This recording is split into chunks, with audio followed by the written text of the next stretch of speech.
प्रेम में अंधा कौन था? सम्राट विक्रमादित्य ने योगी को दिए वचन को पूरा करने के लिए एक बार फिर बेताल को पेड़ से उतारकर अपने कंधे पर बैठा दिया।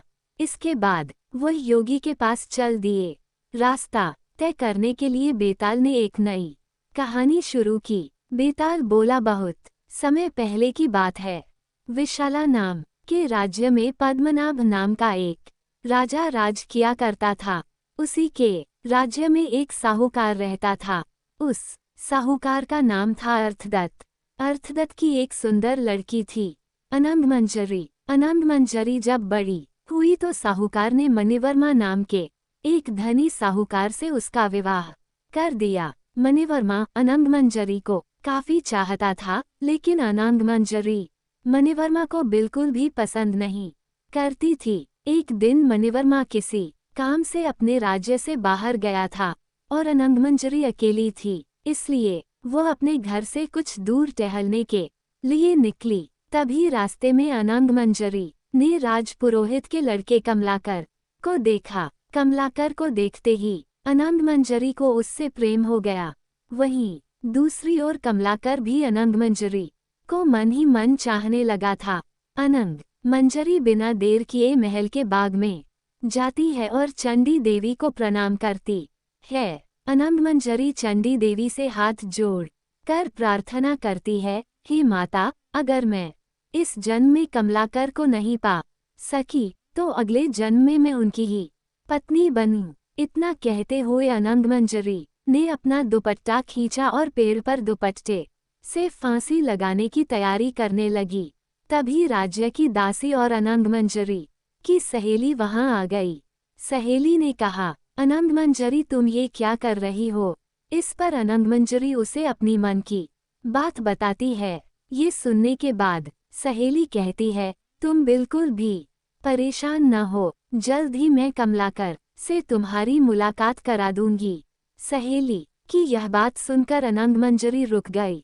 अगले ही दिन आनंदमंजरी की सहेली ने कमलाकर के साथ उसकी मुलाकात का प्रबंध किया। दोनों एक दूसरे से मिलने बाग में पहुंचे। दोनों ने एक दूसरे को देखा और खुद को रोक न सके।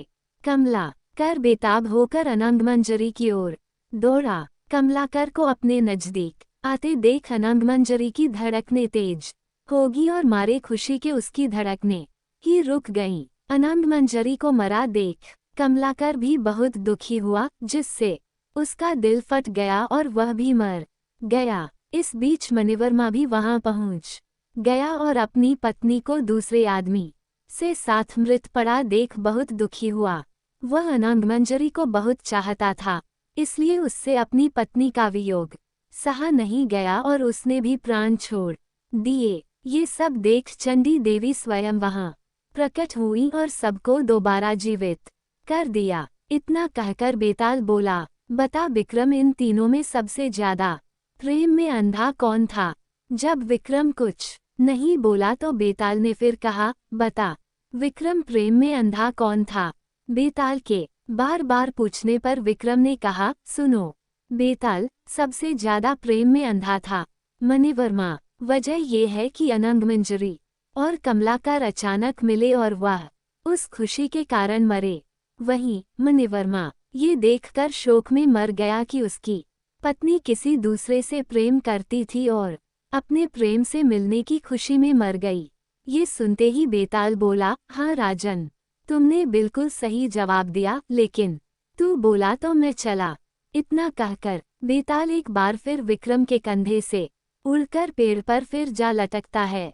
इसी के साथ प्रेम में अंधा कौन विक्रम बेताल कहानी समाप्त होती है और विक्रमादित्य एक बार फिर से बेताल को पकड़ने के लिए उसके पीछे पीछे दौड़ पड़ता है। कहानी से सीख मिलती है कि किसी भी चीज की अति नुकसान दायक हो सकती है, इसलिए इंसान को हमेशा अपनी भावनाओं पर नियंत्रण रखना चाहिए। दोस्तों, अभी हमारा ये विक्रम बेताल का सीरीज चल रहा है। हमारा अगला सीरीज है अकबर बीरबल के किस्से।